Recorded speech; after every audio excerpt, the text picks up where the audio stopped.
मस्जिद कमेटी थी जिन्होंने एसएलपी दायर की थी, उनको कहा कि आप इस ऑर्डर को हाई कोर्ट में चैलेंज कर सकते हैं और हाई कोर्ट में जाने का उनको एक लिबर्टी दी है। मामला अभी ट्रायल कोर्ट में 8 जनवरी को लगा हुआ है। ट्रायल कोर्ट की प्रोसीडिंग का भी एक लिमिटेड स्टे है जब तक ऑनरेबल इलाहाबाद हाईकोर्ट ये अप्रोच नहीं करते हैं, और जब ऑनरेबल इलाहाबाद हाईकोर्ट अप्रोच करेंगे और मैटर ऑनरेबल हाईकोर्ट में लिस्ट हो जाएगा तो ऑनरेबल इलाहाबाद हाईकोर्ट डिसाइड करेगी कि ट्रायल कोर्ट की प्रोसीडिंग स्टे रहनी की नहीं रहनी है। जब तक वो अपील की सुनवाई नहीं होगी हाईकोर्ट में, तब तक निचली अदालत में सिविल जज की कोर्ट में संभल में जो सूट है वो आगे प्रोसीड नहीं करेगा, वो स्टे हो गया, स्टे ऑफ प्रोसीडिंग हो गया।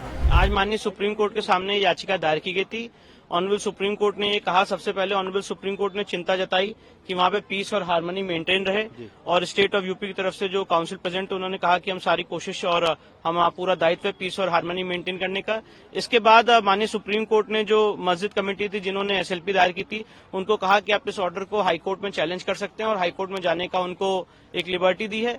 साथ ही साथ ऑनरेबल सुप्रीम कोर्ट ने यह भी कहा है कि 3 दिन के अंदर अगर आप हाईकोर्ट में याचिका दायर करते हैं तो मामला हाईकोर्ट के सामने लिस्ट किया जाए और हाईकोर्ट के फर्दर डायरेक्शंस तक के लिए वेट किया जाए, और तब तक के लिए ट्रायल कोर्ट की प्रोसीडिंग रुकी रहेगी जब तक हाईकोर्ट अपना निर्देश नहीं दे देता है। और ये मामला अभी ट्रायल कोर्ट में 8 जनवरी को लगा हुआ है।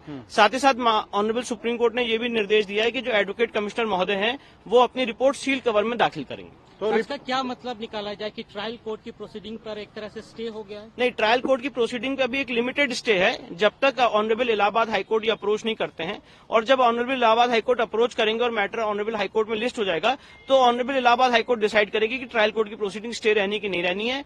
पर साथ ही साथ जो एडवोकेट कमीशन है उसको रिपोर्ट दाखिल करने से नहीं रोका गया है, वो अपनी रिपोर्ट दाखिल करेंगे और सील कवर में दाखिल करने की बात कही गई। उन्होंने जो मांग की थी, उन्होंने तो इस ऑर्डर को पूरी सेटिस्फाइड करने की मांग की थी।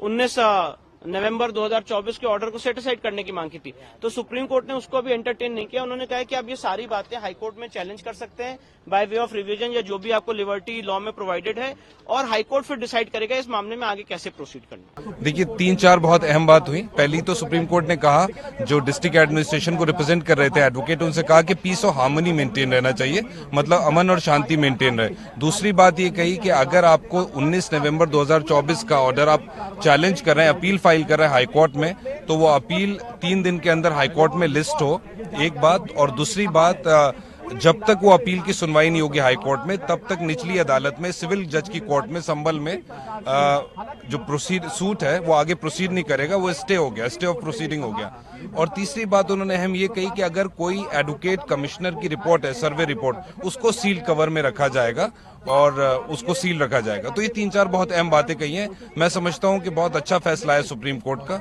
पूरे मुल्क के लिए और अमन और शांति को मेंटेन करने के लिए बहुत अच्छा फैसला है।